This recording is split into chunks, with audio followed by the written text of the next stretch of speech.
Luhur. Kali ini dalam episode kelima dengan judul Bidadari Pencabut Nyawa. Bidadari Pencabut Nyawa. Naskah disusun oleh Blizzard Sponson. Ide cerita Cece Suhyar. Teknik dan montase Yadi Enos. Musik oleh Hari Sabar dengan sutradara Thomas Agi.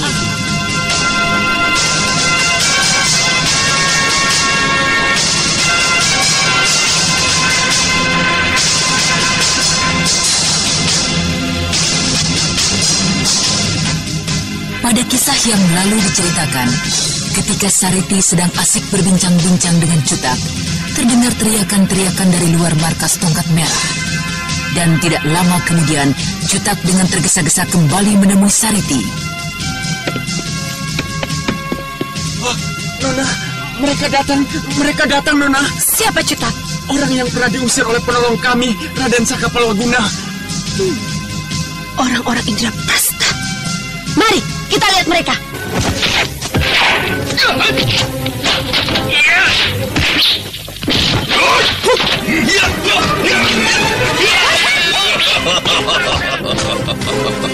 Agaknya engkau adalah wakil dari perguruan Tongkat Merah. Murid dari Aki Pungkur. Di mana gurumu? Suruh orang tua itu keluar. Aku Sobala tidak gentar padanya. Orang tua, untuk apa kau datang dan membuat kekacauan di sini? Apa salah kami sesungguhnya? Anak ingusan. Cobalah kau tanyakan pada orang yang berdiri di sampingmu itu. Tanyakan, apa yang telah dilakukannya dengan orang-orangku ini, ha? Oh, jadi benar. Kalian adalah orang-orang Indraprasta. Ya. Maaf orang tua, kami sebenarnya tidak ingin mencari perkara dengan Indraprasta. Tapi sebagai seorang warga Pasundan yang baik, kami tidak mungkin akan membiarkan tanah kami kembali menjadi ajang pertempuran besar yang akan merusak tatanan kehidupan. Kau bicara ngelantur macam apa, Nona? Orang tua, kami sudah mengerti apa yang akan dipersiapkan oleh junjungan kalian. Untuk itu kami akan berusaha agar semua itu tidak dapat terlaksana. Jika demikian, maka dalam waktu yang singkat, kami dari Indraprasta harus melenyapkan kalian seluruh orang-orang Tongkat Merah. Karena kalian sudah terlalu banyak mencampuri urusan kami. Ayo, kepung tempat mereka ini dan jangan biarkan seorang pun dari mereka melarikan diri. Ayo! Adi Sariti, biarlah aku yang menghadapi orang yang bernama Sobali itu. Kau hadapilah orang yang berada di sampingnya. Baik, Kakang. Paman Bojana, atur barisan. Hadapi mereka secara berkelompok. Baik, Sariti!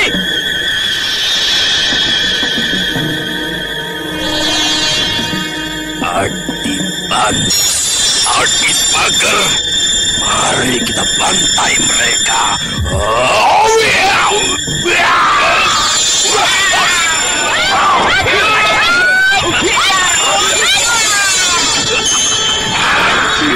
Sobala, salah seorang tokoh dari Indraprasta, memerintahkan kawan-kawannya untuk segera bergerak. Beberapa saat kemudian, pertempuran pun terjadi. Sobala dihadapi oleh Raden Setakling. Orang yang dipanggil dengan sebutan Pager dihadapi oleh Sariti. Sedangkan yang lainnya dihadapi oleh Ki Bojana dan kelompoknya. Aku masih dapat menahan tekanan lawanku ini. Kang Seta juga tidak perlu aku khawatirkan. Tapi kelompokku yang agaknya berbahaya sekali keadaannya.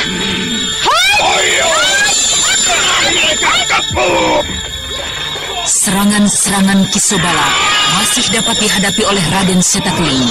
Akan tetapi, Ki Pager, salah seorang pembantu Ki Sobala, mulai mendesak Sariti.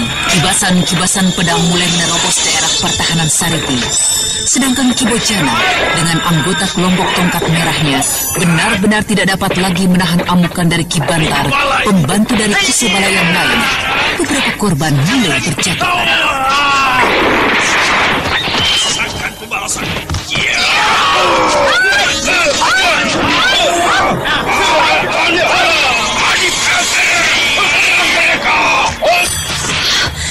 Keadaan amat berbahaya sekali.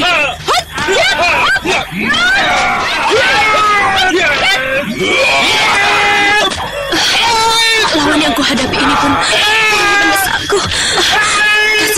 Ki Bojana dan kelompoknya. Mau lari kemana kau, Nanaman? Hadapilah aku secara baik-baik. Jangan pecahkan konsentrasimu dengan hal yang lain.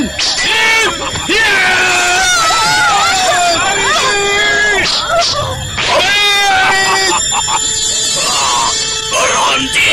Mau kemana kau, anak muda? Hadapi saja aku. Biarkanlah kawanku itu menghadapi kawanmu. Ayo, bangunlah. Kenapa kau tidur di situ? Kita teruskan lagi pertempuran ini, orang tua. Ayo, seranglah aku kembali, bocah manis. Sayang sekali. Kakang Bojana memerintahkan aku untuk membunuh semua anggota Tongkat Merah. Tutup mulutnya motor itu.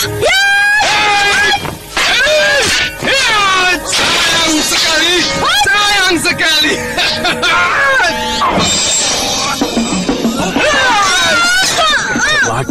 Celaka. Sariti ada dalam bahaya. Setan tua ini ternyata sangat alot sekali. Aku tidak dapat berbuat apapun untuk menyelamatkan Sariti. Dia kelihatan sudah tidak dapat mengadakan perlawanan lagi.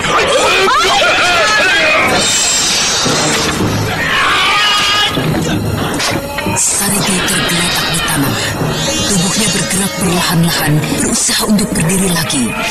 Akan tetapi, keadaan lukanya yang parah membuatnya tidak mempunyai kekuatan lagi untuk bangkit dan mengadakan perlawanan. Kakang! Apakah wanita ini harus kubunuh juga jika ia sudah menyatakan diri menyerah? Haji Baper, janganlah main-main. Dapat bunuh wanita itu dan bantu aku menyelesaikan lawanku ini. Baik, Kakang!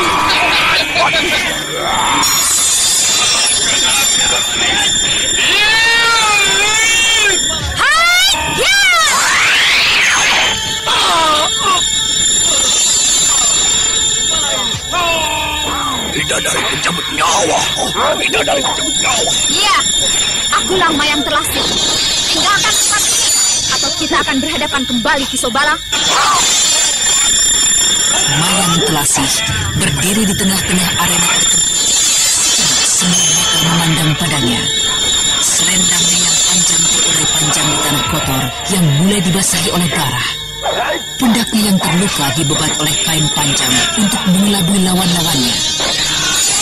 Perlahan-lahan, Mayang Telasih melangkahkan kakinya yang sedikit bergetar karena menahan rasa sakit di dada, pinggang dan pundaknya. Dengan memaksakan diri, bidadari pencabut nyawa ini memutar-mutarkan selendangnya dan sebelah kakinya menginjak kepala Ki Pager yang telah dibuatnya tak bernyawa. Sekali lagi aku peringatkan, tinggalkan tempat ini, Ki Sobala. Bawa pergi orang-orangmu. Ya!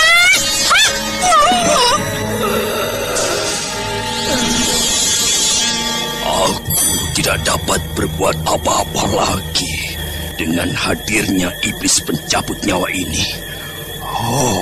Keadaan akan segera berbalik. Kelompokku yang akan segera terbantai di tempat ini. Setan, awas kau Mayang, dan juga kalian kelompok tongkat. Aku akan segera kembali membawa kelompok yang lebih besar. Kalian semua akan menerima pembalasanku. Ayo, tinggalkan tempat ini. Cepat! Lenyap sudah orang-orang Indraprasta dari pandangan. Kemudian Mayang Telasih tak dapat lagi mempertahankan tubuhnya. Wanita perkasa yang amat kejam dan ditakuti itu terguling dan roboh ke tanah.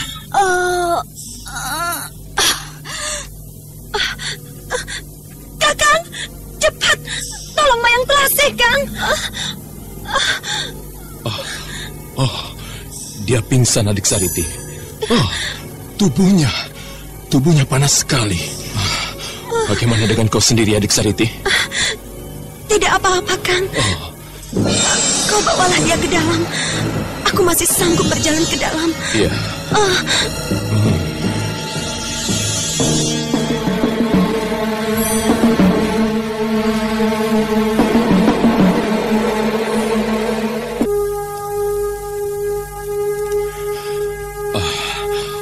Apa yang harus kulakukan sekarang, Adik Sariti?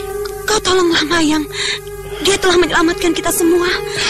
Tapi bagaimana dengan keadaanmu sendiri, Adik Sariti? Aku tidak apa-apa. 2 buah pil sudah kutelan. Rasa sakitku sudah agak berkurang, Kang. Sekarang, tolong, cepat tolong Mayang, Kang. Iya. Kasihan sekali dia. Kau lihat, tubuhnya jadi panas sekali. Tapi bagaimana aku harus menolongnya, Sariti? Sudahlah, Kang. Kakang dapat menyalurkan tenaga dalam Kakang melalui punggungnya. Lukanya menjadi semakin parah.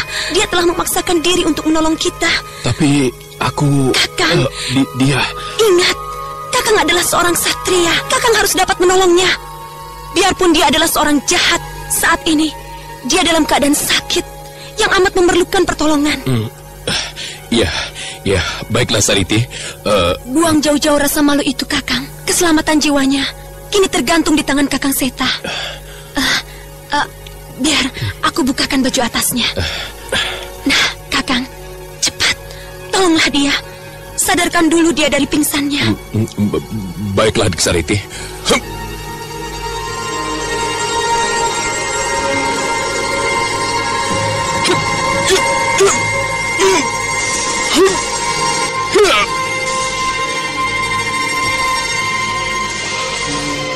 Aku harus memusatkan pikiranku dengan baik.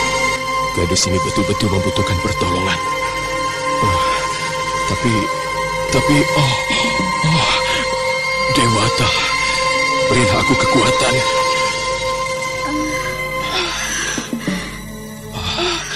Dia telah sadar, Adik Sariti. Mayang, coba kau pusatkan sisa-sisa tenagamu.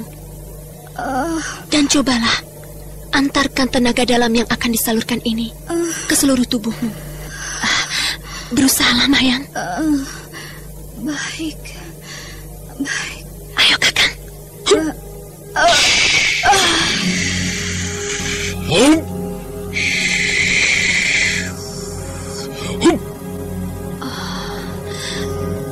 Panas tubuhnya masih saja panas seperti ini, Kakang. Lihat, butir-butir keringat mengalir deras dari seluruh tubuhnya.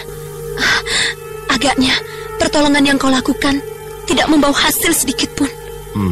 Lalu apa lagi yang harus kita lakukan, Adik Sariti? Entahlah, Kakang. Pil yang kumiliki sudah 4 butir kuberikan. Aku tidak tahu lagi apa yang harus kulakukan kini. Kita lihat saja. Jika memang Dewata masih menghendaki. Oh, di mana dia? Di dalam kamar ini. Ya, Guru. Kakek datang. Mudah-mudahan kakek dapat menolongnya. Kakek, cepat tolong Mayang Telasi, Kek. Kasihan sekali keadaannya. Mayang Telasi. Kenapa kita harus menolongnya, Sariti? Keadaannya sangat parah, Kek. Dia terluka dalam yang sangat hebat. Dan lagi, ini semua karena ia menyelamatkan kelompok kita. Mayang Telasi menyelamatkan kelompok kita? Iya, menyelamatkan kelompok kita dan juga diri saya, Kek. Ayo, Kek, cepat, tolong dia. Iya, coba aku lihat keadaannya.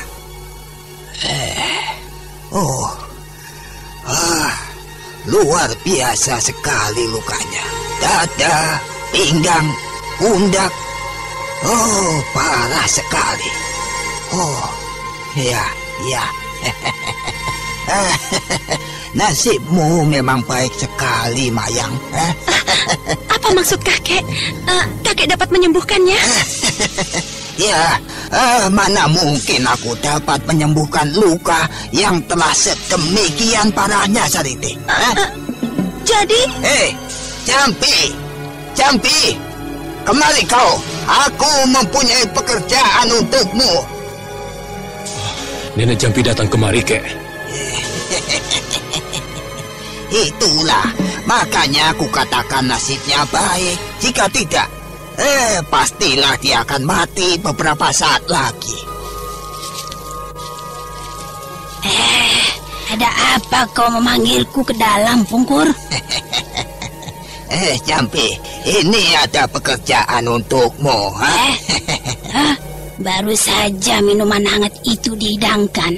Belum lagi sempat aku minum, sudah kau berikan pekerjaan, Pungkur. Benar-benar aku datang ke tempat yang tidak tahu sopan santun. Dasar pengemis miskin.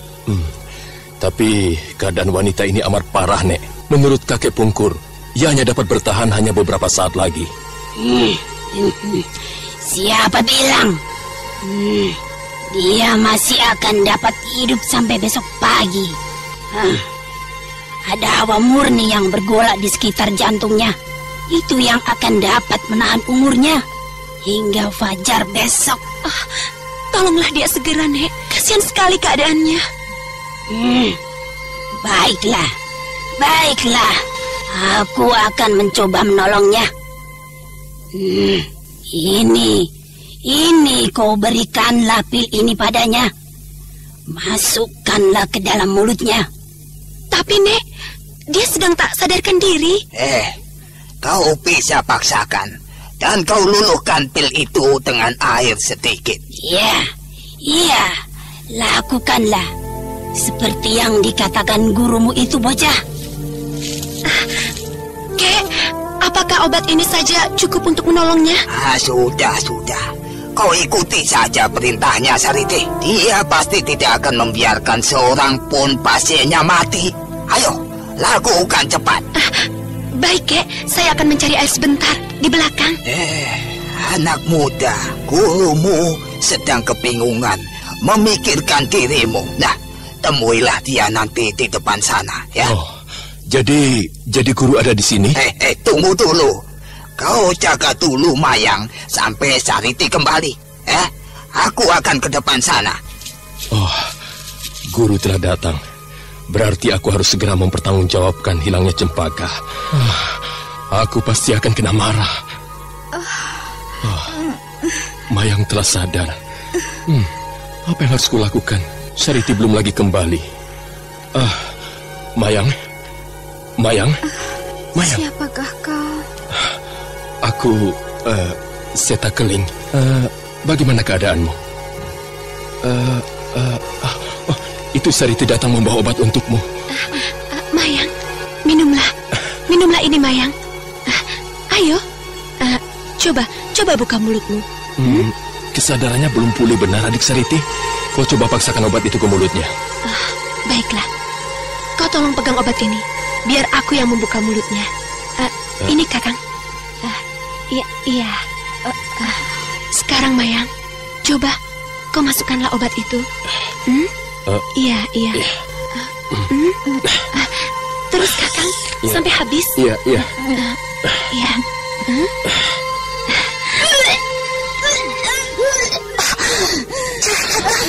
Mayang memuntahkan obat-obat itu dan lihatlah darah yang hitam mengental itu. Tidak apa, Sariti. Kukira itu adalah darah yang memang harus dikeluarkan. Darah hitam itu adalah karena luka dalam tubuhnya yang sejak kemarin dideritanya. Nah, lihatlah itu. Dia tertidur. Iya, jika begitu, kau dapat beristirahat sekarang, Kakang. Baiklah, adik Sariti. Aku tinggalkan kau ya. Aku ingin menemui Eyang Guru.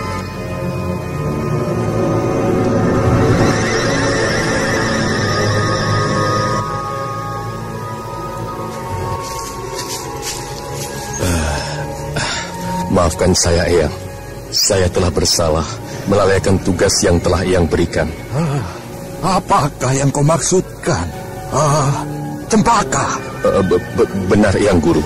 Cempaka telah lepas dari tangan saya, Eyang. Seseorang telah membawanya pergi. Bagaimana itu sampai dapat terjadi, Seta? Siapa yang telah membawanya pergi? Saya tidak tahu, Eyang. Saya tidak tahu. Akan tetapi kami berkesimpulan bahwa yang mengambilnya adalah kakek Mamangkuraya. Kau ini bicara apa, Seta? Iya, bukankah Mamangkuraya menurutmu sudah mati di Bukit Batu Larang, Wanayasa? Seta, apa yang kau katakan? Ceritakan apa yang telah terjadi sesungguhnya. Ketika Eyang memerintahkan saya dan juga Sariti kembali, Saya hanya menemukan Raden Karmapala seorang diri. Seorang pengawalnya sudah tidak bernyawa lagi. Dan darinya saya mendapat keterangan bahwa Sariti baru saja menyusul Raden Purbaya yang dibawa oleh Mayang Telasi. Purbaya. Kau katakan Purbaya juga berada di sekitar Cimalaka Hideng? Benar, Eyang. Purbaya telah dilarikan oleh Mayang Telasi dan di Kahanggara si Kumbang Madu. Saya mencoba untuk mengikuti dan akhirnya... Demikianlah, kemudian Raden Setakling menceritakan semua pengalamannya bertemu dengan Mayang Telasih dan Dika Hanggara, juga tentang lenyapnya cempaka dari sisi Sariti tanpa disadarinya. Benar perkiraan kalian. Aku pun mungkin tidak dapat mengambil cempaka dari sisi Sariti tanpa diketahuinya. Satu-satunya orang yang dapat melakukannya hanyalah kakekmu Mamangkuraya. Jerangkong hidup sudah tidak mungkin melakukannya. Dia sudah mendapatkan luka yang sangat parah. Lalu bagaimanakah dengan Jerangkong hidup, Eyang? Dan juga dengan Raden Karmapala yang saya tinggalkan di Cimalaka Hideng itu? Anak itu masih berada di sana.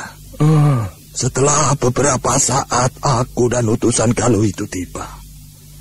Dan anak itu tidak bersedia untuk ikut denganku lagi. Dia telah kembali ke Galuh bersama dengan Pakih Sulung dan rombongannya. Sedangkan dengan Jerangkong hidup, benar-benar membuat aku dan semua kawan-kawan yang mengejar menjadi pusing kepala.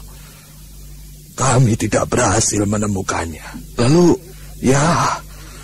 Lalu kami berkesimpulan dia bersembunyi di tempatnya. Dan untuk dapat menyelamatkan jiwanya, rasanya sudah tidak mungkin lagi. Bersembunyi di hutan Cimalaka Hideng? Ya, kami berkesimpulan demikian. Celaka, Eyang. Adisaka. Ya. Ada apa dengan Adisakamu? Adisaka menuju hutan Cimalaka Hideng, Eyang. Hutan Cimalaka Hideng? Iya. Bagaimana anak itu tahu kalau kami berada di sana? Mereka mendapat kabar dari anggota Tongkat Merah. Sudahlah, kau jangan cemas, Wanayasa. Anak itu tidak akan apa-apa. Aku tidak yakin Burit Putra masih akan mampu membunuh Saka. Ya. Kita kembali saja ke Kalijaga, Seta. Iya. Kita akan beristirahat di sana. Kita menunggu waktu untuk membangun kembali padepokan Gua Larang.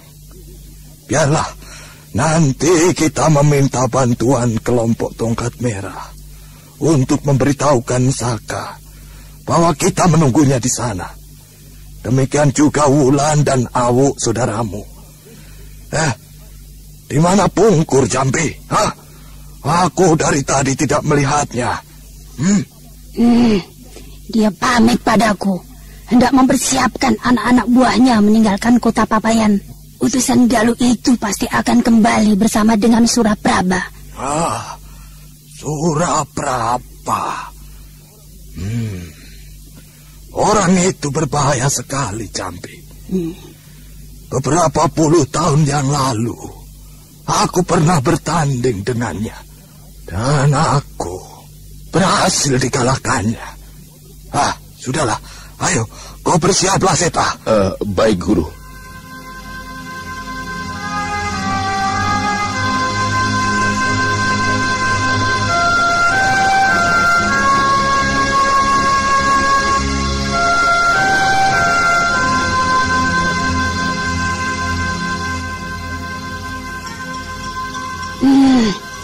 Keadaan wanita ini cukup serius. Tidak ada tempat yang paling tepat untuk menyembuhkannya selain di tempatku.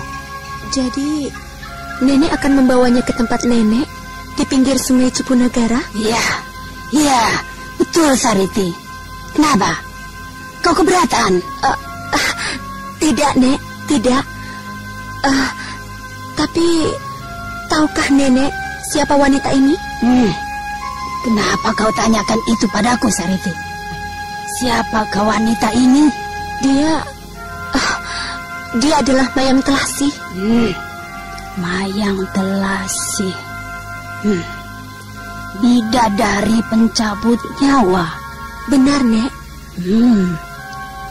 Lalu kenapa? Apa yang dikhawatirkan pada diri nenek? Kepandaiannya sangat tinggi, Nek. Terutama akhir-akhir ini. Dalam keadaan luka parah seperti ini, ia sanggup merobohkan lawan yang memiliki kepandaian yang hampir mengalahkan saya. Apakah kau khawatir dia akan mencelakakan aku? Tidak usah kau mengkhawatirkan diriku. Itu lihat Ki Pungkur sudah siap. Tolong kau carikan orang yang dapat membantu aku membawa gadis ini ke tempat tinggalku. Akan saya siapkan, Nek.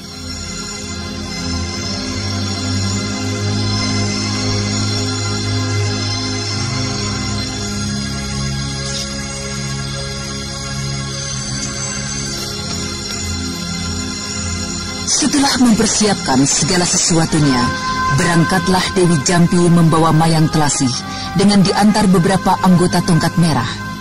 Dan pada saat itu juga, markas Tongkat Merah Kota Papayan dan markas-markas lainnya di sekitar kota-kota besar Indraprasta dikosongkan. Dan atas perintah dari Ki Parangpungkur, mereka diminta untuk berhati-hati menghadapi serangan mendadak dari Indraprasta.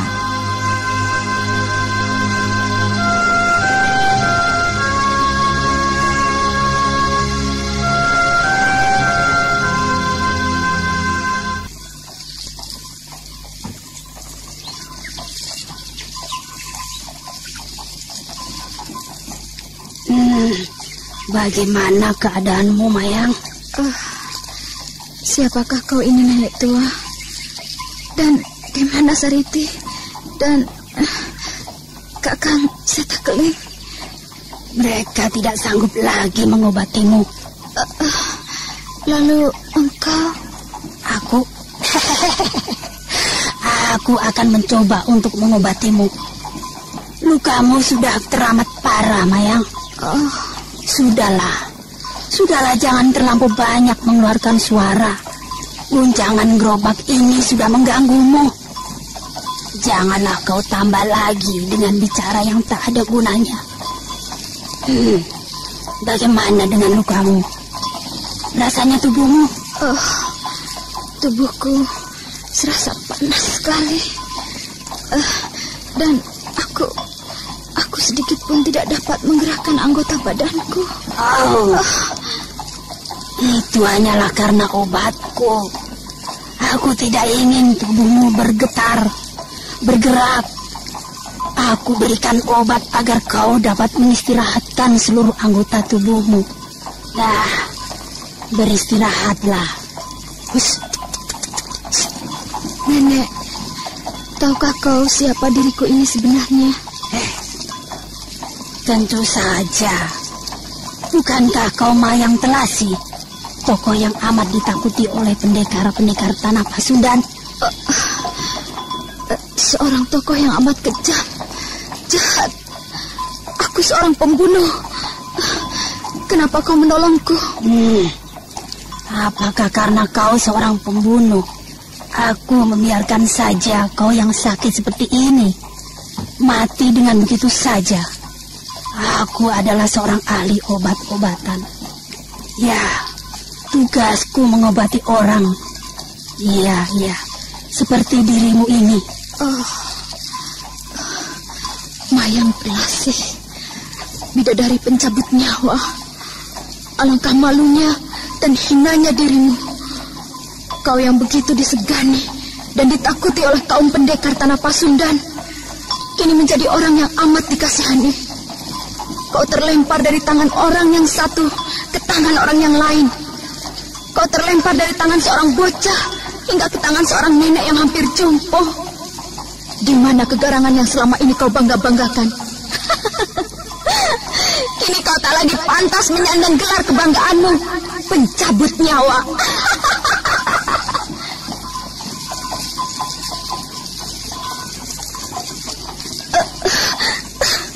Tidak.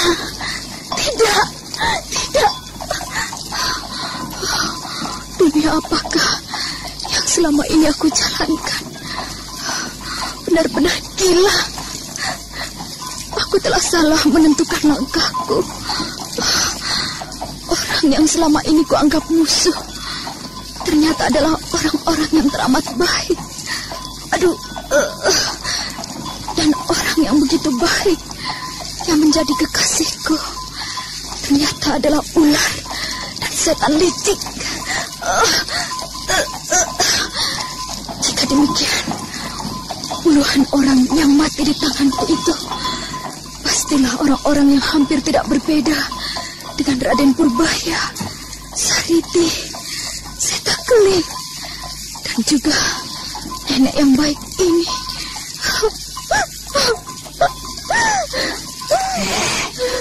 Kau menangis, Mayang.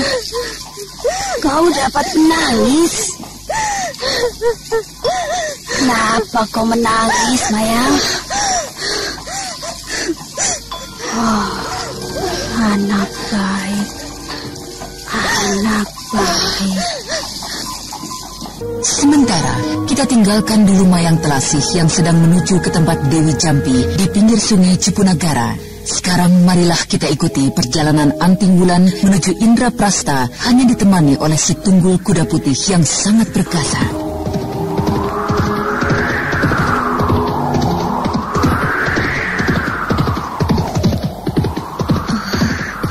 Maaf Kakang Saka, aku tidak mungkin dapat pergi berpetualang bersama denganmu lagi. Dosa yang pernah kuperbuat pada Intan Pandini dan juga padamu tak dapat kuhapus dari hatiku. Dosa itu begitu dalam membekas di relung hatiku. Aku harus mengurangi kecepatan lari si Tunggul. Beberapa rumah penduduk sudah kulihat dari kejauhan. Tunggul, kurangi kecepatan larimu. Nah, sebentar lagi kita akan tiba di gerbang Indraprasta. Nah, Tunggul, itu, kau lihatlah gerbang kota Raja Indraprasta.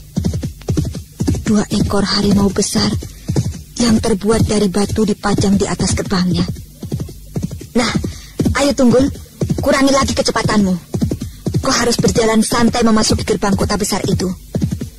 Kota besar yang belum pernah ku kenal. Ayo.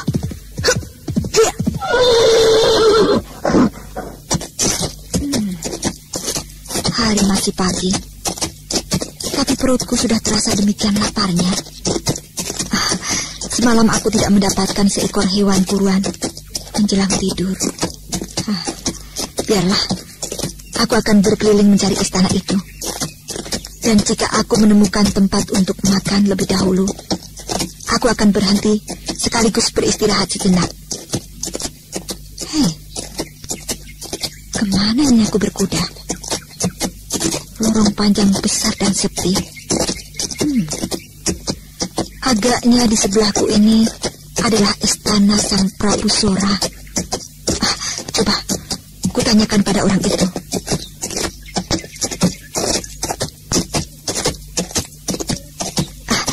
Kisana, bolehkah aku sedikit bertanya padamu?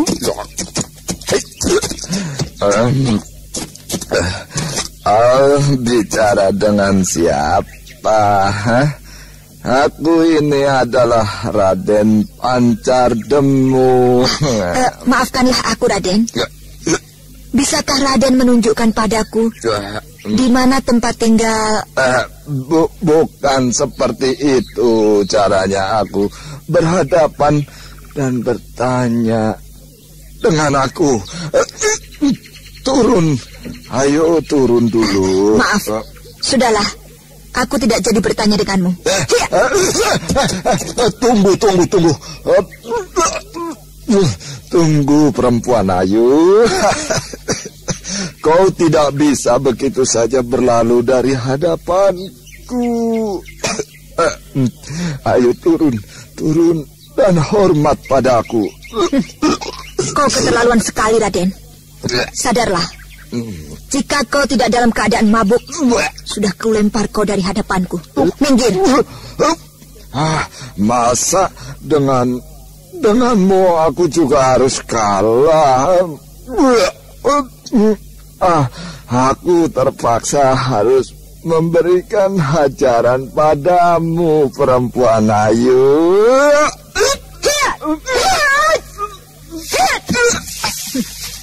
Menyingkirlah dari hadapanku. Ayo.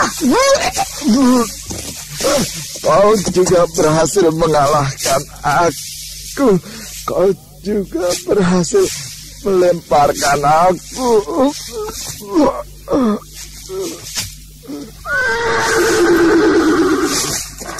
Kenapa jadi seperti ini? Aku tidak memukulnya. Aku hanya melemparnya.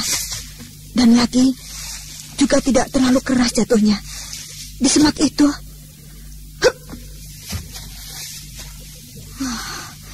Kelihatannya pemuda ini sedang mengalami kekecewaan.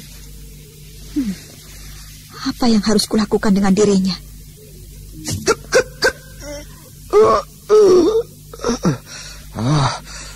Aku tidak boleh kalah dengan Sancaka. Sobat, sadarlah. Apa yang sebenarnya terjadi dengan dirimu? Siapakah kau? Kau wanita hebat. Aku hanyalah seorang pengembara. Aku sedang mencari tempat tinggal Ki Suraprabha. Ki Suraprabha? Lepaskan peganganmu. Kenapa kau, sobat? Di mana rumah Ki Suraprabha? Kau carilah sendiri, aku tidak tahu. Hei, ada apa dengan pemuda itu? Aneh sekali sikapnya. Aneh. Biarlah, aku akan mencoba mencari sendiri.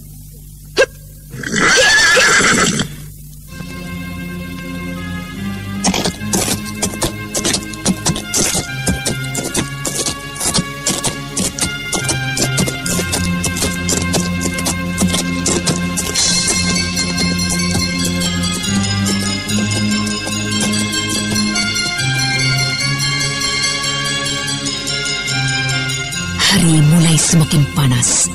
Matahari naik semakin tinggi. Anting Wulan yang bertanya pada seorang prajurit akhirnya mendapat petunjuk letak dari tempat tinggal Ki Suraprabha. Dan kemudian dia segera menuju rumah yang dicarinya itu.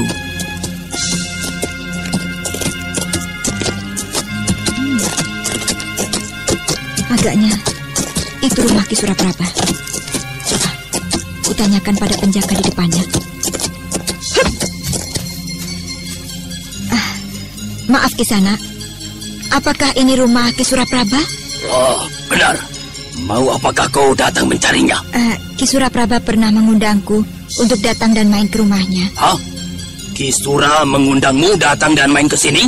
Iya, benar Kisana. Aku belum mengenalmu, Nona.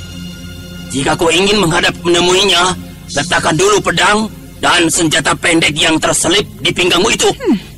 Kau benar-benar keterlaluan. Masa aku tamu undangannya diperlakukan seperti itu? Kau sampaikan saja bahwa aku Anting Wulan dari Padepokan Gua Larang datang ingin menemuinya. Baiklah. Baiklah, kau tunggulah dulu di sini. Siapakah sesungguhnya Ki Suraprabha? Kelihatannya dia adalah seorang yang sangat penting. Dia amat dihormati. Tempat tinggalnya begitu bagus. Agaknya inilah satu-satunya bangunan terbaik selain Istana Indraprastha. Kukira pastilah juga kedudukannya kini adalah sebagai orang kedua yang memiliki kekuasaan setelah Sang Prabu Sora. Oh, maafkan saya, Nona. Maafkan saya. Mari silakan masuk. Apakah aku tidak harus meletakkan senjataku di sini? Oh, tidak. Tidak, Nona. Silakan masuk. Oh ya, mari ikuti saya.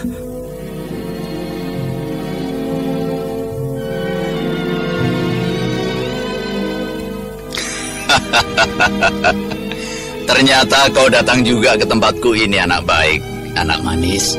Ayo, mari kita ke dalam.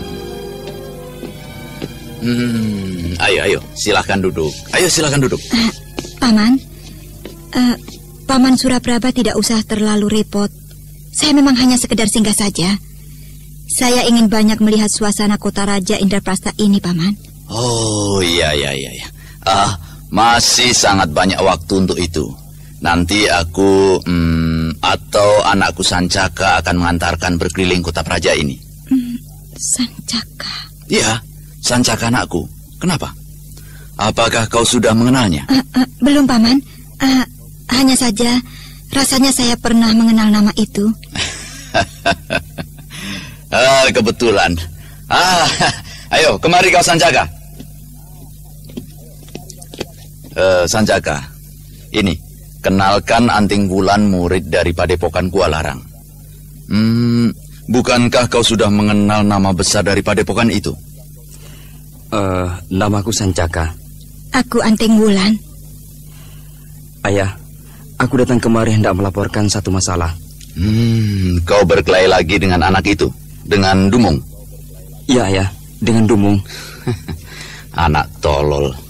Kau selalu saja mencari perkara dengan orang. Apakah kau tidak dapat menahan diri? Anak itu terlalu keras kepala, Ayah. Iya, tapi kau tidak seharusnya melayani seorang pemuda lemah seperti itu. Seorang pemuda yang tidak memiliki kepandaian. Iya, tapi pemuda lemah itu sangat sombong, Ayah. Saya tidak diizinkannya main ke dalam kompleks istana untuk bertemu dengan Seruni. Sudahlah, kau jangan layani anak itu. Biarkan saja. Bukankah kau dapat mengalah? Tidak mengapa tidak berjumpa dengan Seruni. Sudahlah, kau pergilah ke belakang.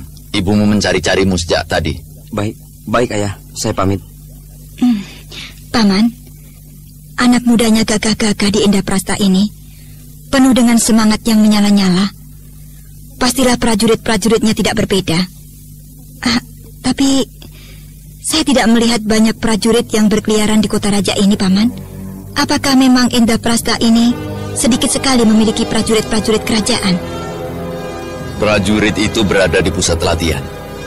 Prajurit-prajurit itu tidak setiap hari turun ke kota raja. Sudahlah. Sebaiknya kita tidak membicarakan hal itu. Kita ke ruang makan. Kukira istriku telah menyiapkan sesuatu yang dapat kita nikmati. Ayo. Anting Wulan yang memang merasa sudah saatnya mengisi perutnya tidak dapat lagi menolak kebaikan dari Ki Suraprabha. Kemudian Anting Wulan makan bersama dengan keluarga Ki Suraprabha. Sungguh risih sekali rasanya. Aku harus terlibat terlalu jauh dengan urusan negara.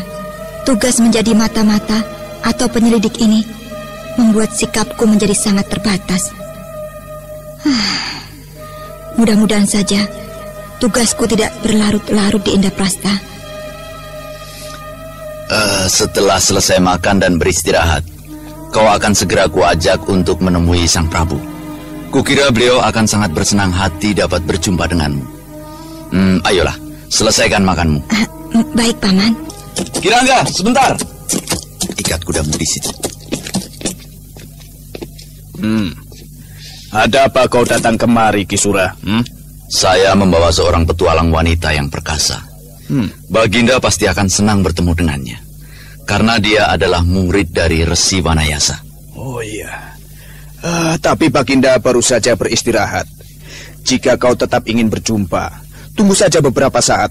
Nanti aku akan menanyakan kesediaannya. Wulan, kemarilah kau. Mari ku perkenalkan dengan Kirangga yang merupakan pengurus istana Indraprastha. Aku telah mengenalnya. Dia adalah Raden Kuda Amuksa yang bernama lain Kirangga. Semula dia adalah pengurus istana Galuh. Pengkhianat inilah yang sebenarnya menjadi sasaran tugasku. Wulan, berilah hormat pada Kirangga. Beliau masih merupakan keluarga dari Sang Prabu Sora. Saya Anting Wulan, menghaturkan sembah bakti pada Tuanku Rangga.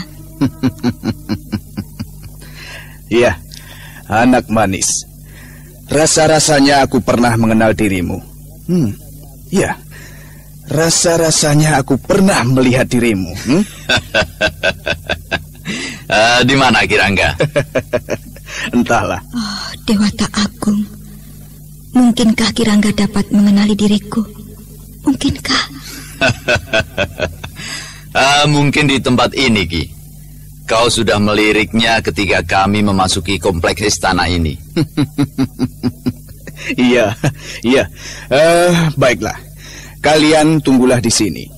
Aku akan coba melihat kemungkinan apakah Sri Baginda dapat menerima tamu hari ini. Ya, tunggulah di sini. Paman, sebenarnya apakah hubungan Paman dengan Baginda? Apakah Paman juga seorang petugas kerajaan? Semula tugasku adalah pengurus istana ini. Tidak berbeda dengan yang dilakukan oleh Ki Rangga sekarang. Jadi Ki Rangga itu menggantikan tugas Paman? Ya, itulah sebabnya putraku menjadi uring-uringan. Tidak diperkenankan masuk ke dalam istana ini oleh Dumung, putra dari Ki Rangga. Putraku sejak kecil sudah berhubungan akrab dengan Seruni, putri dari Sang Prabu Sora. Lalu, apakah tugas Paman sekarang ini? Menjaga keselamatan Baginda, sebagaimana dahulu. Tapi sejak kedatangan Ki Rangga, aku tidak lagi tinggal berdiam dalam komplek istana. Ki Rangga juga sudah cukup untuk menjaga dari dalam. Apakah Ki Rangga mempunyai kepandaian yang cukup tinggi untuk menjaga keselamatan Sri Baginda Prabu? Menjaga keselamatan itu maksudku adalah menjaga ketentramannya. Jika keselamatan jiwanya, kau kira masih ada orang di tanah Pasundan ini yang dapat mengalahkannya? Oh, sedemikian saktinyakah beliau? Iya, sangat luar biasa sekali. Oh, itu, Ki Rangga sudah kembali. Bagaimana Ki Rangga? Maaf Ki Sura. Baginda sudah masuk kembali ke sanggar pemujaannya untuk berlatih. Ki Sura tentu sudah mengerti jika Baginda sudah masuk ke dalam sana, bukan? Baiklah, kami kembali saja. Besok saja kami kembali kemari. Iya, betul. Jika begitu saya akan menyampaikannya begitu Baginda keluar dari sanggarnya. Terima kasih Ki Rangga. Saya permisi dulu. Mari Paman Rangga. Mari.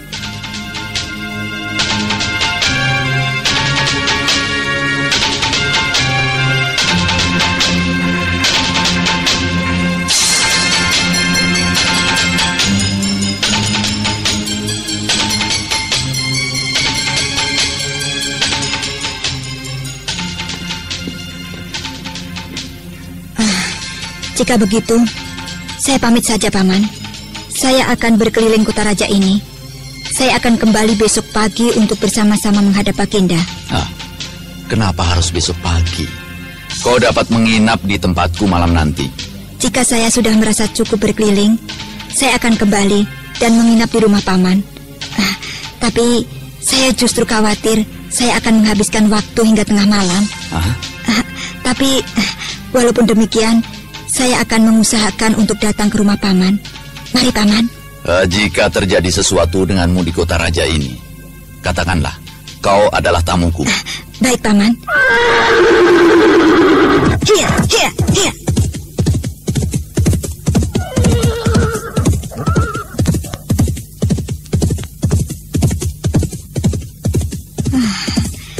Aku akan melihat suasana di pinggiran kota raja ini. Pemusatan kekuatan prajurit itu pastilah berada di pinggiran kota raja. Hiya.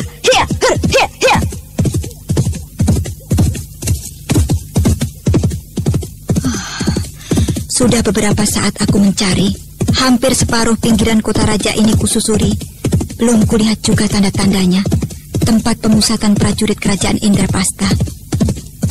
Hei, bukankah itu pemuda yang aneh itu? Pemuda yang pernah kutemukan di lorong sepi. Sedang apakah dia duduk sendiri di atas batu itu? Coba ku dekati.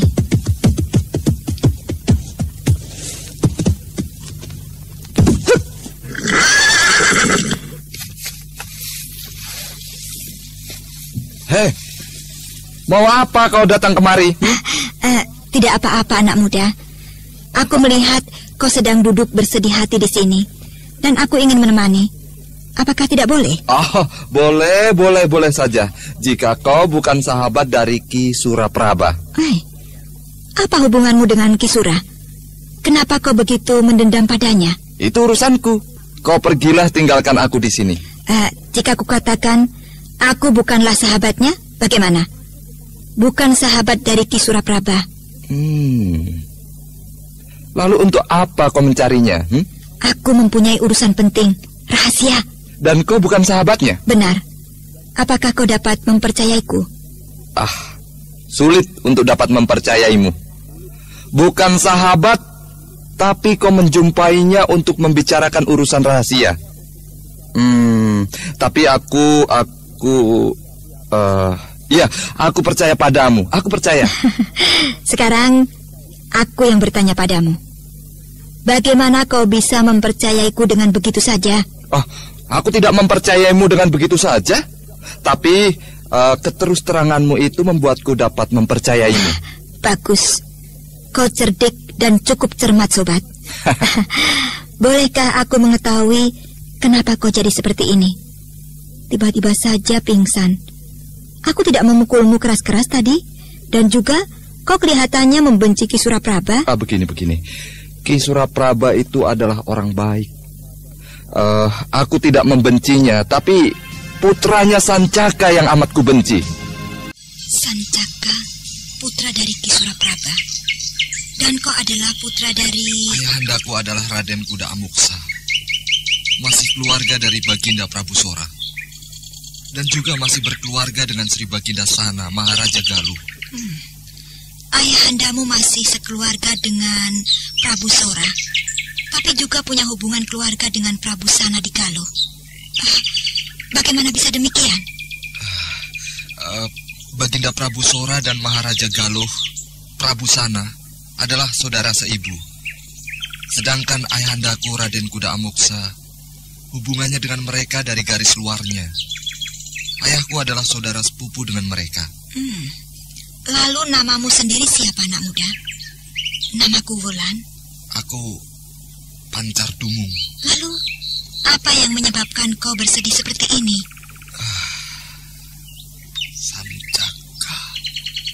Sancaka. Iya, kenapa dengan Sancaka? 3 kali aku telah bertempur dengannya, tapi aku selalu saja dikalahkannya. Apakah kau pernah mempelajari ilmu olah kanuragan? Baru saja aku mempelajarinya. 3 minggu yang lalu aku mulai mendapat pengarahan ilmu olah kanuragan. Itu pun secara sembunyi-sembunyi. Ayahku melarangku untuk mempelajari ilmu olah kanuragan. Mengapa bisa begitu? Ya, aku sendiri tidak tahu alasannya. Karena itulah aku kini menjadi bulan-bulanan dari Sancaka. Semula aku berkelahi dengannya. Aku dibuatnya jatuh bangun. Semua wajahku dibuatnya matang biru. Lalu aku menjadi dendam padanya. Kemudian aku mencoba untuk mempelajari ilmu olah kanuragan. Baru beberapa hari aku mempelajarinya. Aku mencobanya pada Sancaka. Tapi aku kembali dibuatnya jatuh bangun. Kau konyol sekali. Untuk mengalahkan seseorang yang telah memiliki kepandaian, masa kau hanya mempersiapkan diri beberapa hari? Ya, ketika guruku mengetahui hal itu, dia pun menyalahkan diriku. Dan dia menyarankan agar aku belajar selama setahun, kemudian baru mencobanya. Lagi pula, guruku sendiri menjadi ragu. Apakah aku akan dapat mengalahkan Sancaka? Ia menjadi ragu karena Sancaka adalah putra dari Ki Suraprabha. Tentu saja. Pastilah anak itu tidak hanya memiliki sekedar kepandaian. Pastilah dia memiliki kepandaian yang tinggi. Ya. Kemudian setelah 3 minggu, aku penasaran dan kembali mencarinya. Tapi, ya, seperti inilah kejadiannya. Aku kemudian tidak pulang semalam-malaman. Aku minum tua hingga pagi hari. Dan kemudian bertemu denganmu tadi. Sebenarnya, ada urusan apakah antara kau dengannya? Aku bersahabat baik dengan Putri Seruni, putri dari Ayahanda Prabu Sora.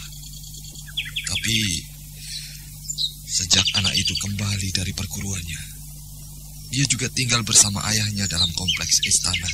Tunggu dulu. Kau tadi menyebut ayahanda pada Baginda Prabu Sora. Apakah kau tidak salah? Ya, aku memang memanggilnya ayahanda. Baginda mengizinkannya, karena aku sejak kecil tidak hidup bersama-sama dengan ayahku. Ayahku baru saja kembali dari Galuh. Ya, sekarang coba kau teruskan ceritamu tentang Sancaka tadi. Ya, sejak anak itu kembali dan tinggal bersama-sama denganku dalam komplek istana, dia mencoba bertingkah mengganggu Putri Seruni. Mengganggu Putri Seruni? Ya, mengganggu, maksudku menggodanya dengan tingkahnya yang memuakkan. Kau rupanya cemburu, Dumung. Tidak, aku tidak cemburu. Aku hanya tidak senang caranya bicara dengan Seruni. Kelihatannya dia sering membuat Seruni jadi serba salah. Dan ketika ayahku pulang dari Galuh dan tinggal bersama-sama denganku, ayahandaku diangkat Baginda menggantikan di Suraprabha. Dan sejak saat itu, Sancaka yang tidak tinggal di dalam komplek istana lagi itu tidak aku perkenankan masuk ke dalam istana untuk bertemu dengan Seruni. Jadi mulai sejak itu kalian terlibat urusan dengannya? Iya. Tapi kenapa untuk urusan yang demikian itu kau sampai sedih seperti ini? Seperti bukan seorang laki-laki saja kau ini. Loh, kok malah menangis?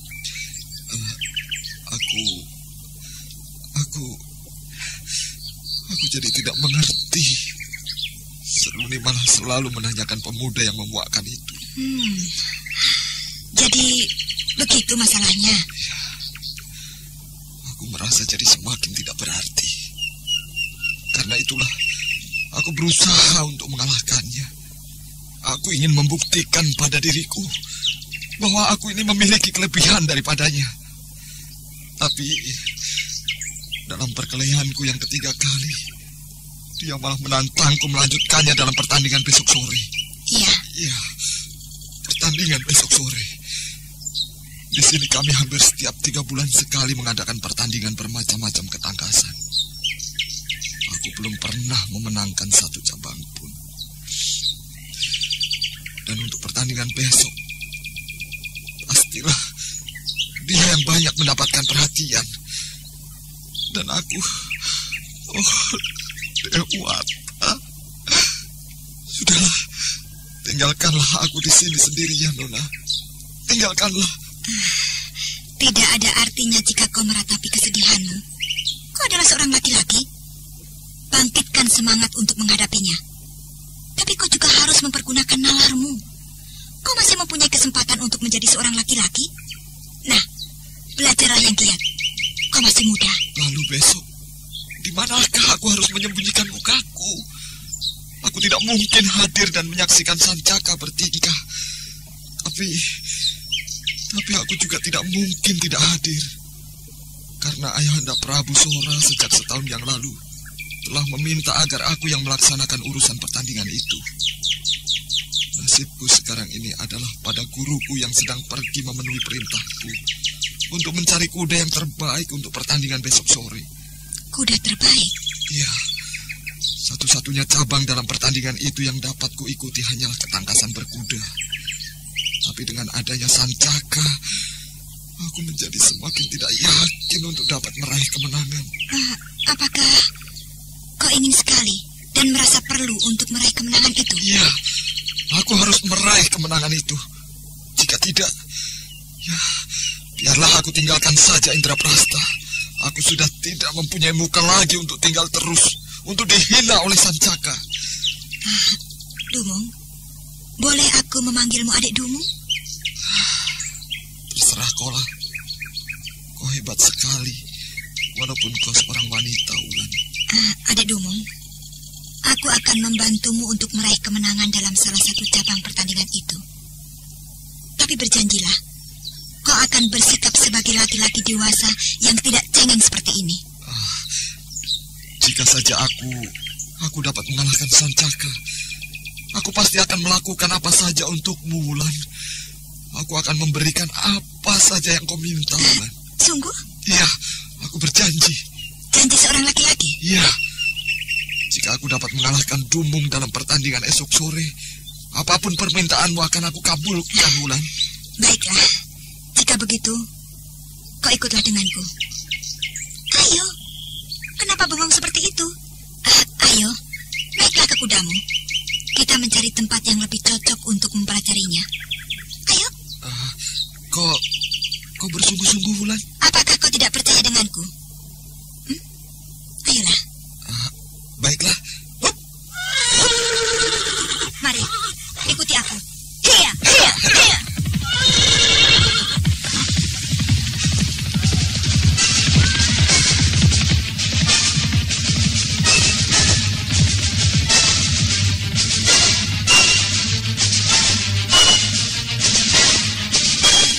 Entah bagaimana dan karena apa, Anting Wulan tiba-tiba saja menjadi tersentuh pada Raden Pancar Dumung, pemuda yang masih kekanak-kanakan itu. Anting merasakan bagaikan ada satu kekuatan yang tidak dimengerti olehnya, yang mengharuskannya untuk membantu pemuda itu. Baiklah, sekarang dengarlah permintaanku ini. Aku mengharapkan jika kau berhasil menang dalam pertandingan besok atas bantuanku, kau harus bersahabat dengan Sancaka. Bagaimana Dumung? Adik Dumung? Baiklah, aku berjanji. Aku kira jika aku dapat mengalahkan anak itu, aku tidak akan merasa rendah untuk bersama-sama dengannya bersahabat dengan Seruni. Bagus, bagus adik Dumung. Aku akan meminjamkan kudaku ini padamu. Dan besok kau pasti akan dapat memenangkan pertandingan itu. Bukankah kau selalu mengikuti pertandingan ketangkasan berkuda? Iya. Pertandingan itu adalah pertandingan puncak yang paling disukai oleh seluruh rakyat Indraprasta. Bahkan Seruni pun selalu hadir hanya untuk melihat pertandingan itu. Nah, jika demikian, kau pakailah kudaku ini. Tapi, apa mungkin? Kau meragukan si Tunggul kudaku ini? Tunggul, bantulah Dumung. Dia anak baik. Kau dengar, Tunggul? Kau boleh mencobanya, Dumung. Ayo, naiklah. Baiklah, akan aku coba.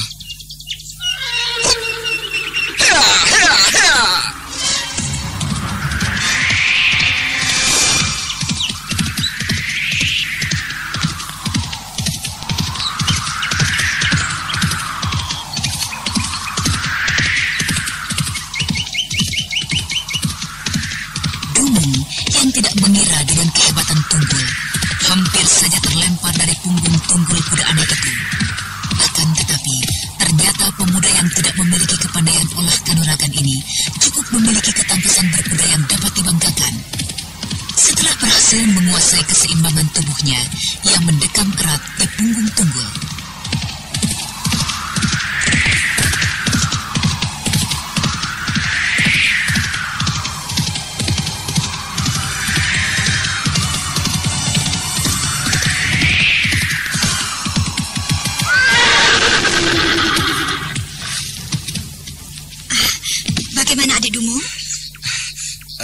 Luar biasa sekali kuda ini. Jika tidak menyaksikan dan membuktikan sendiri, tidak mungkin aku dapat mempercayainya. Luar biasa. Aku akan membatasi kecepatan kudamu, Wulan, agar jangan terlalu menjadi perhatian banyak orang. Aku yakin jika orang banyak tahu tentang keluar biasaan kudamu, kau akan mendapat susah, Wulan. Bagus sekali. Jika kau sudah menyadari hal itu, kau pakailah. Aku percaya kau akan menjaga kuda itu dengan baik. Nah, hari sudah mulai gelap. Aku harus segera melanjutkan tugasku. Aku bawa kudamu, Adi Dumung. Silakan, Wulan. Terima kasih atas bantuanmu ini. Kau harus ingat janjimu, Adi Dumung. Sampai besok di alun-alun.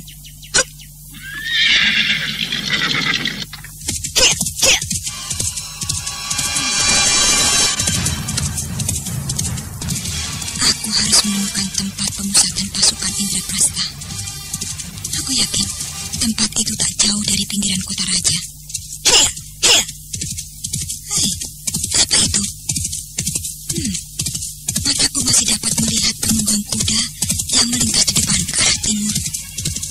prajurit-prajurit Indraprasta. Agaknya aku telah sampai pada tempat yang kucari. Coba, ku ikuti mereka. Sebaiknya aku tinggalkan kudaku di semak lebat ini. Barak itu sudah tampak dari tempat ini. Aku akan mencoba untuk menyelidiki ke dalam.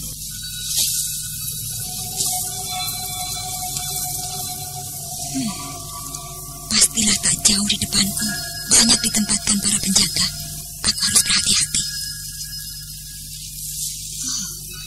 Dinding kayu yang melingkari barak ini tidak terlampau tinggi untuk kucapai. Baiklah, aku akan mencoba naik ke atas sana. Mudah-mudahan tidak ada penjaga yang melihatku dari balik sana. Cukup baik tempat pengintianku ini. Di balik dinding ini ternyata ada sebuah pohon yang cukup lebat. Walaupun tidak sampai melewati pagar dinding ini, aku akan turun ke pohon yang cukup lebat ini. Prajurit ini cukup banyak. Tapi jika untuk persiapan menggempur Galuh, kukira adalah sebuah lelucon. Tidak mungkin. Aneh sekali. Jumlah prajurit ini cukup banyak.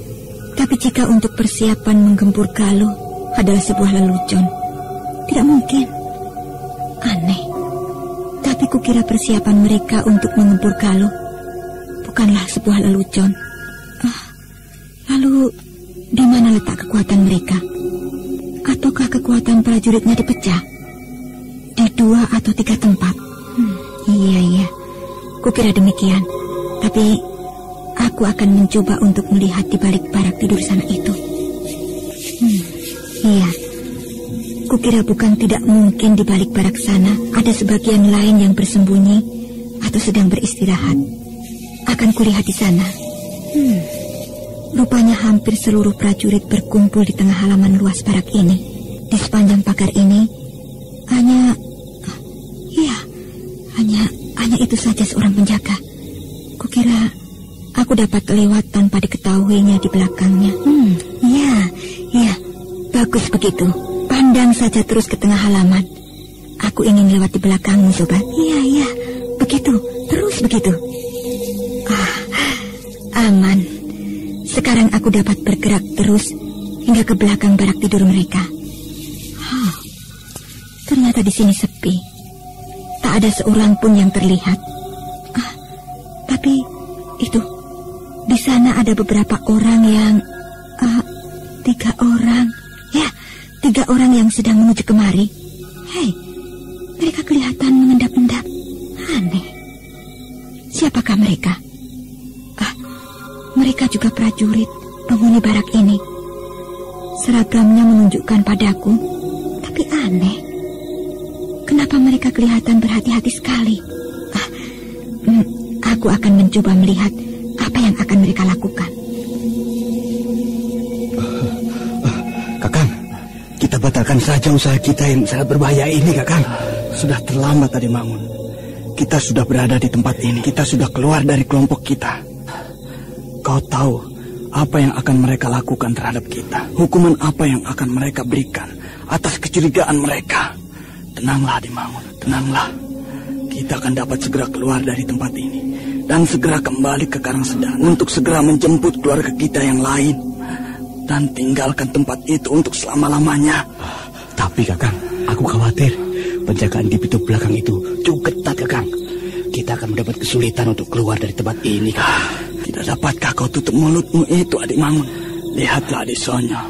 Sejak tadi tidak mengeluarkan suara. Ayo kita dekati penjaga yang berada di pintu itu. Ayo.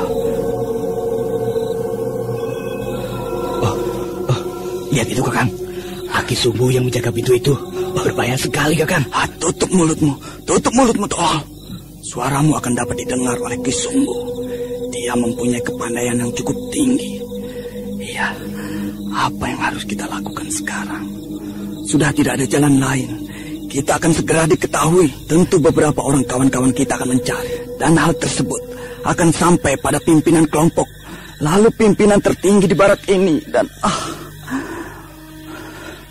mereka segera akan melakukan pencarian ke seluruh barak ini. Dan ya, kau benar, Adik Mangun. Kita akan dihukum berat. Tak ada jalan lain. Kita harus cepat-cepat meninggalkan tempat ini. Kau tunggulah di sini. Apa yang akan Kakang lakukan? Aku akan memperdaya Aki Sumbu. Ingat, apapun yang akan terjadi, jangan hiraukan aku. Kalian berdua larilah. Begitu aku beri tanda, ya. Tapi apakah yang akan Kakang lakukan? Aku akan memperdaya Aki Sumbu dengan mengatakan bahwa ia dipanggil oleh pimpinan. Dan aku akan menggantikannya bersama dengan kawannya itu. Aku yakin dia akan dapat mempercayai karena aku adalah salah seorang pimpinan kelompok. Dan kawannya itu akan aku selesaikan dengan tiba-tiba. Tunggulah di sini. Dewata Agung, tolonglah hambamu ini. Semoga Aki Sumbu tidak akan mencurigai dengan kedatanganku. Aneh, dia masih diam saja. Padahal seharusnya dia sudah melihatku.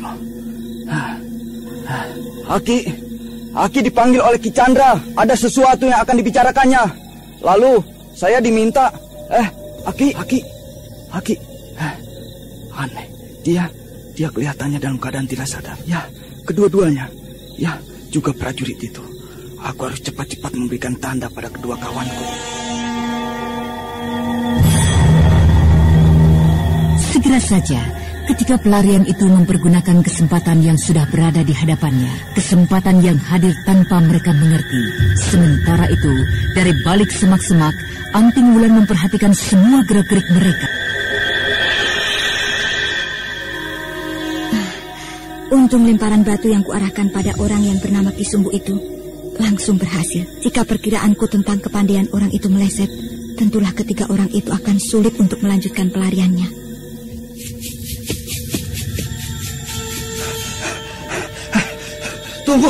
Tunggu Kang.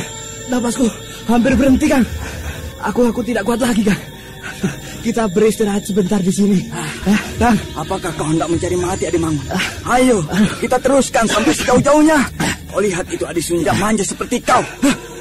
Tapi Kang, aku sudah tidak kuat lagi Kang. Maaf, aku mengganggumu Kisana. Hei, siapa kau? Aku hanya akan memberikan sedikit saran padamu. Pastilah mata-mata dari pihak Indraprasta. Sudahlah, tidak ada waktu lagi Kisana. Dengarlah baik-baik. Kalian sebaiknya jangan pergi ke Karangsedana. Mereka pasti akan dapat mengejar kalian. Kau tahu siapa kami? Sudahlah, kalian tak perlu tahu siapa aku. Yang penting, kalian sekarang pergi sejauh-jauhnya. Tapi janganlah ke Karangsedana. Keluarga kalian dapat kalian jemput nanti. Setelah beberapa lama, 6 bulan, atau jika perlu 1 tahun. Karena mereka pasti akan mengirimkan seseorang untuk mengabarkan pada Karangsedana. Dan jika kalian tiba di sana, dengan berjalan kaki seperti ini, mereka akan langsung menangkap kalian. Orang ini, wanita ini betul Kakang? Nona, apakah Nona orang yang telah menolong kami melumpuhkan penjaga pintu itu? Benar, Aki Sumbu maksudmu? Iya, benar. Ternyata Nona lah Dewi penolong kami. Terima kasih Nona. Sudahlah, bangkitlah kalian semua. Berapa banyak kawan-kawan kalian yang dibawa dari Karangsedana? Kira-kira 5.000 orang Nona. Tapi kemudian sedikit demi sedikit bertambah terus. Kami tidak mengerti. Apakah maksud dari Prabu Jaya Sentana? Apakah memang Karangsedana hendak dikosongkan isinya dan dijadikan hutan kembali? Tadi kalian katakan lebih dari 5.000. Iya Nona. Lalu apakah semua kawan-kawan kalian itu ada di dalam barak tadi? Itulah yang agak aneh Nona. Kami juga heran karena tidak menjumpai sebagian dari rombongan besar kami. Apakah prajurit-prajurit yang berada di dalam barak tadi hanyalah prajurit-prajurit Karangsedana? Nona jangan salah mengira. Kami bukanlah prajurit. Kami hanyalah penduduk Karangsedana. Dan sebagian dari penghuni barak itu juga penduduk, bukan prajurit. Mereka ada yang berasal dari kerajaan Kuera dan juga dari kerajaan kecil di tanah Pasundan ini Nona. Baiklah, terima kasih atas keterangan kalian. Nah, cepatlah, tinggalkan tempat ini. Jangan kembali dulu ke Karangsedana. Kau pasti akan mendapat kesulitan di sana. Sayang sekali kita tidak tahu siapa namanya. Iya, sayang sekali. Jika saja kita tahu, tentu kita akan dapat mendoakannya agar selalu dapat perlindungan Dewata yang Agung. Apakah Apakah tidak mungkin dia justru seorang dewi yang dikirim Dewata Agung untuk menolong kita? Iya, pasti dialah dewi yang dikirimkan Dewata Agung. Ayolah kita ikuti perintahnya. Rubah arah kita. Kita menjauh dari Karang Sedana. Kita akan kembali ke kampung halaman kita. Nanti setelah mereka mulai melupakan kita. Ayo.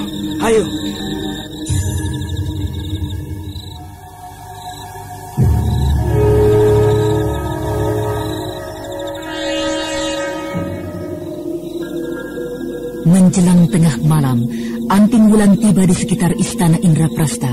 Ia menjadi ragu untuk memasuki rumah Ki Suraprabha pada malam-malam seperti ini. Karena itu, Anting Wulan yang sudah mulai kelelahan beristirahat di bawah pohon yang besar dan rindang, dan kuda yang didapatnya dari Raden Pancardumung ditambatkan di sampingnya. Lelah sekali. Sebaiknya aku menunggu pagi hari di sekitar tempat ini saja. Tempat ini tidak terlalu dekat dengan tembok istana. Mudah-mudahan saja tak ada prajurit yang meronda yang lalu di jalan ini. Malam semakin larut. Anting Wulan belum juga dapat memejamkan matanya sedikit pun. Akhirnya, gadis cantik murid dari Resi Wanayasa ini mencoba untuk bersemedi. Entah beberapa lama ia tenggelam dalam semedinya. Suasana yang hening di sekitarnya membuatnya semakin jauh saja tenggelam, sampai akhirnya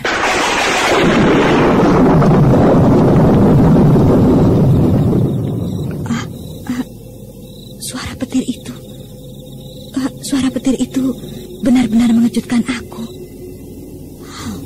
Sudah pagikah ini?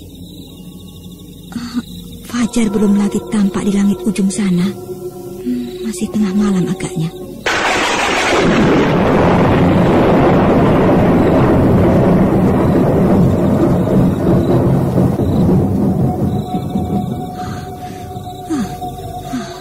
Aneh, tidak ada mendung di atas sana. Langit kelihatan begitu cerah. Mengapa petir itu berbunyi keras sekali? Bintang-bintang, walaupun tidak banyak bertaburan, tapi jelas masih nampak di sana-sini. Aneh sekali.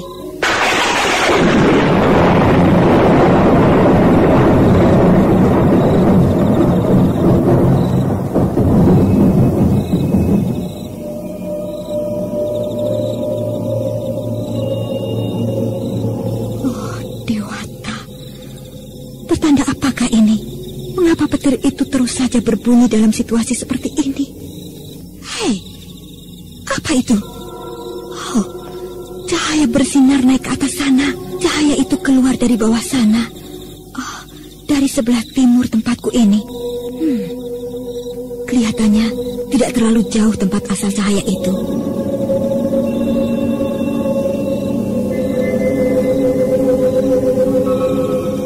Jika perkiraanku tidak salah, suara itu berasal dari komplek istana Indraprasta. Cahaya apakah itu? Cahaya itu masih saja bersinar, walaupun tidak terlalu terang, tinggi, bagaikan tonggak kayu yang hendak menembus langit.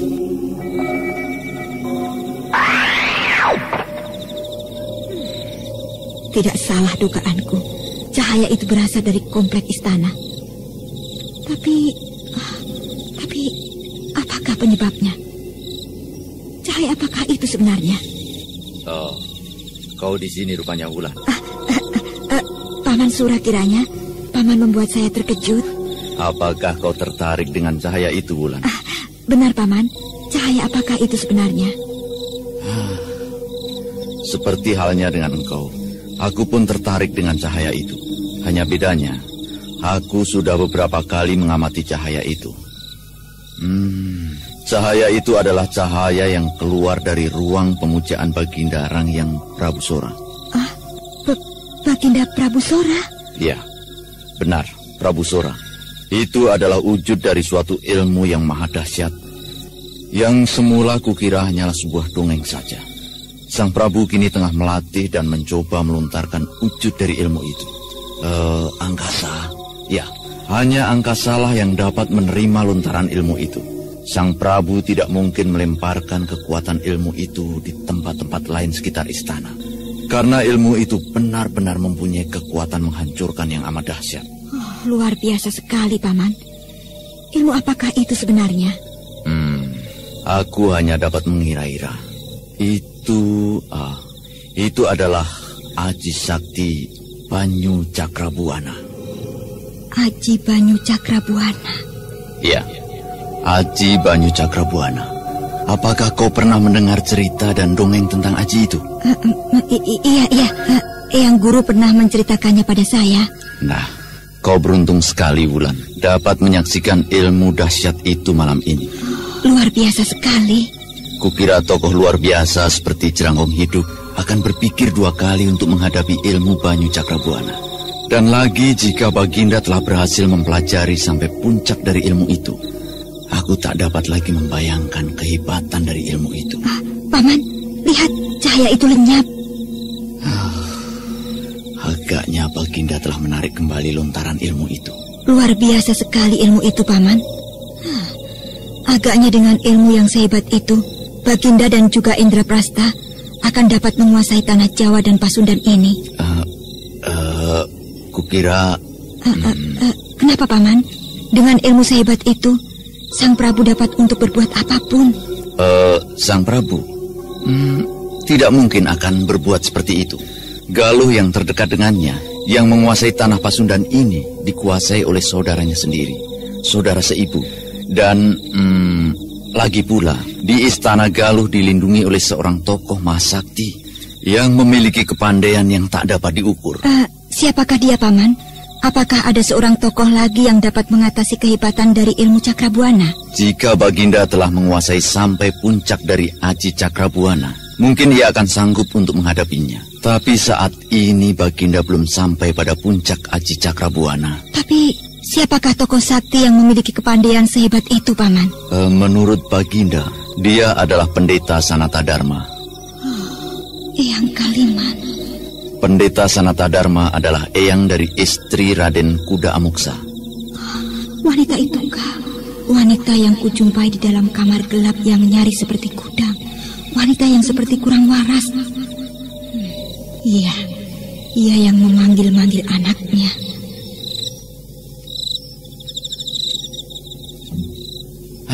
Kenapa kau termenung seperti itu, Wulan? Apa yang sedang kau pikirkan? Banyak, Paman. Ya, Aji Cakrabuana, pendeta sakti itu, dan ya, macam-macam lah. Mengapa kau berada di tempat ini? Mengapa kau tidak kembali ke rumahku untuk beristirahat? Saya kembali dari berkeliling menjelang tengah malam. Saya tidak ingin mengganggu Paman sekeluarga. Jadi saya beristirahat di bawah pohon besar itu, Paman. Itu, kuda saya ada di sana. Jika begitu, kau ambillah kudamu itu. Baru saja lewat tengah malam. Kau masih dapat mempergunakan sisa-sisa malam ini untuk beristirahat. Ayo. Baiklah, Paman. Saya mengambil kuda dulu. Malam pun berlalu. Pagi datang menjelang. Ketika Anting Wulan baru saja selesai mandi dan sedang beristirahat, datanglah Ki Suraprabha menemuinya.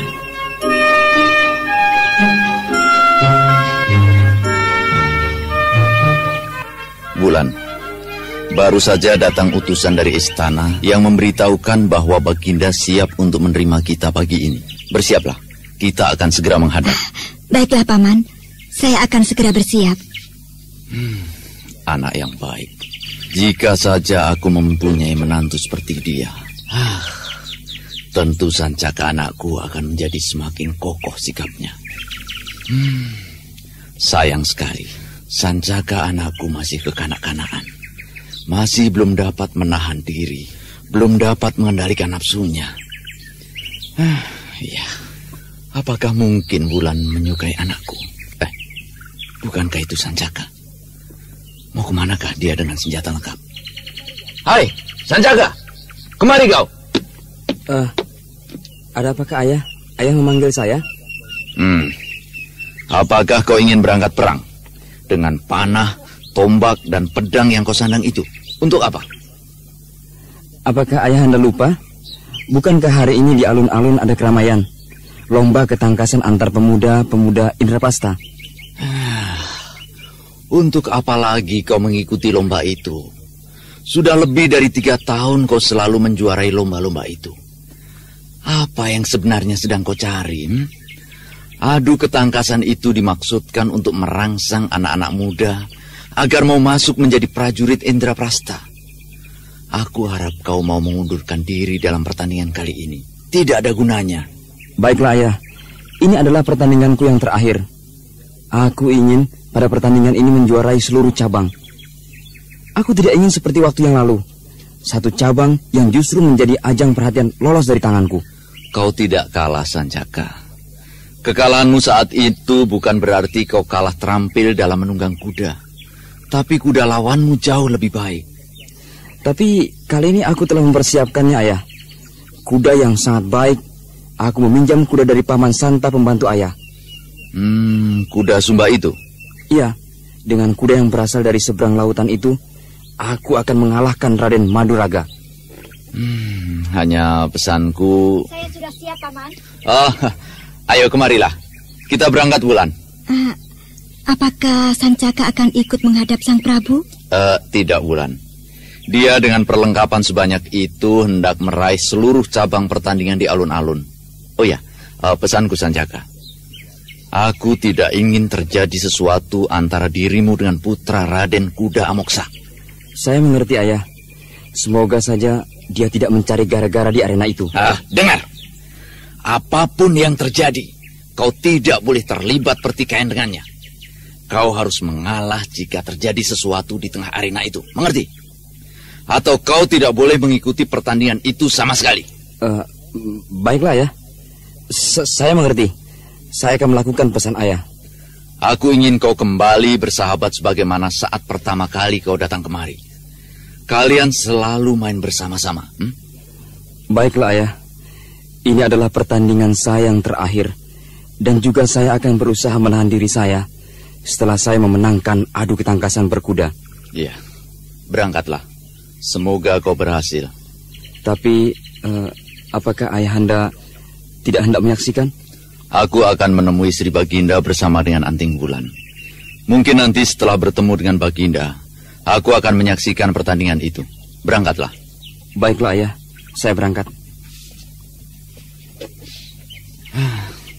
Bagaimana pendapatmu tentang putraku Sancaka itu, Wulan? Seorang pemuda yang penuh dengan gejolak semangat yang tinggi. Semangat itu akan mendukung segala rencananya jika ia berhasil mengendalikannya. Iya, jika berhasil. Tapi jika tidak, justru itu akan menjadi bumerang baginya. Benar, Paman. Marilah kita berangkat. Ya, Baginda kelihatan gembira sekali ketika aku katakan bahwa ada murid dari Ki Wanayasa yang ingin menghadap. Terima kasih, Paman Rangga. Rangga, bagaimana dengan keadaan Baginda akhir-akhir ini? Sudah lebih dari 3 hari aku tidak menjumpainya. Ya, ia baik-baik saja. Bahkan tadi pagi ketika aku jumpainya, wajahnya kelihatan bercahaya. Bercahaya? Maksudmu? Seputar wajahnya kelihatan mengeluarkan cahaya tipis kekuning-kuningan. Agaknya ilmu yang dipelajarinya sudah hampir sampai pada tahap penyelesaian. Ya, aku kira juga demikian. Nah, kita sudah sampai. Berhati-hatilah kau membawa diri, gadis manis. Baik, Paman. Nah, masuklah kalian. Aku masih harus menyelesaikan tugas dari Baginda di belakang. Terima kasih, Rangga. Marilah, kita masuk ke dalam Wulan. Dewata, hampir saja aku melupakan sesuatu. Kujang Cakrabuana ini harus kututupi dengan baju luarku. Rangyang Prabu Sora dan Ki Suraprabha pernah mengirimkan orang untuk menghubungi kuda Amoksa agar mencuri Cakrabuana. Untung saja kedua orang itu tidak mengenalnya. Ayolah kita masuk ke dalam. Kenapa kau kelihatan termangu seperti itu? Apakah pedang senjataku ini dapat dibawa ke dalam, Paman? Tidak apa, Wulan. Bawalah saja. Tapi saya kira tidak sopan menghadap Sang Prabu dengan membawa senjata. Biarlah saya letakkan di belakang pintu ini, Paman. Anting Wulan segera membungkuk dan membelakangi Ki Suraprabha. kemudian melepaskan pedangnya dan meletakkannya di balik pintu bangsal, dan bersamaan dengan itu ia menggeser kujang Cakrabuana yang disisipkan di pinggangnya hingga ke balik baju luarnya tanpa diketahui oleh Ki Suraprabha. Marilah Paman, kita segera menghadap Baginda. Ayo, marilah.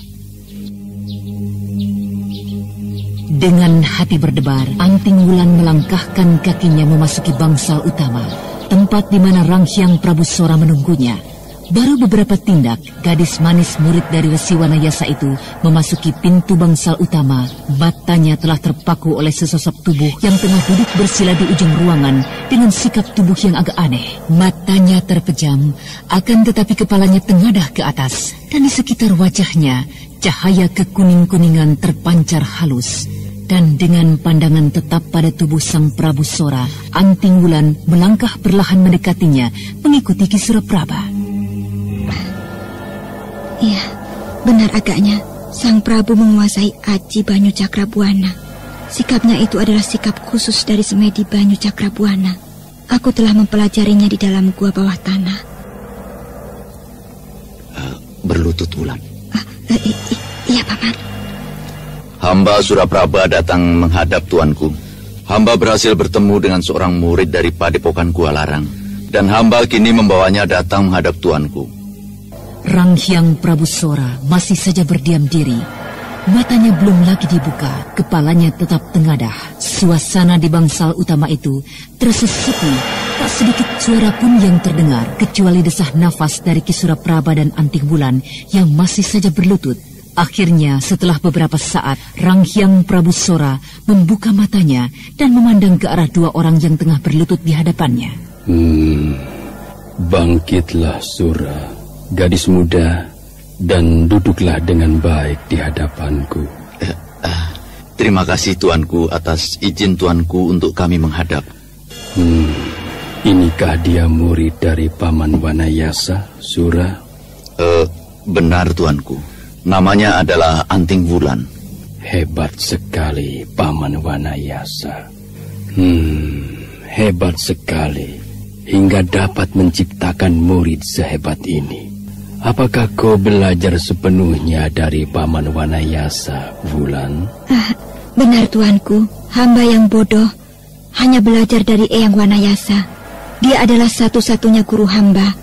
Hamba adalah muridnya yang termuda, murid yang terbodoh. Kau boleh mengatakan dirimu adalah murid yang terbodoh, tapi langkah kakimu masuk ke dalam sini tidak dapat membodohi telingaku. Kepandaianmu hebat sekali, Wulan. Bagaimana dengan keadaan gurumu sekarang? Guru saat ini mengungsi ke Kali Cagak, tuanku. Padepokan kami telah diserang oleh pegundal-pegundal dari kalangan hitam.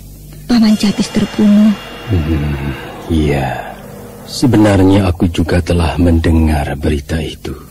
Tapi syukurlah jika ayahmu masih selamat, Wulan. Setan licik. Bukankah orang-orang yang menyerbu ke padepokanku adalah sebagian orang-orang Indraprasta? Anak baik, anak baik. Dari mana kau mengenal Banyu Cakrabuana? Mengenal Banyu Cakrabuana? Ya, apakah kau pernah mempelajarinya? Tidak, tuanku. Hamba tidak pernah mempelajarinya. Agaknya kau memiliki sesuatu dalam dirimu. Entah pelajaran apa yang kini telah kau kuasai, hingga pandangan matamu sedikit pun tidak terganggu dengan sinar di wajahku ini.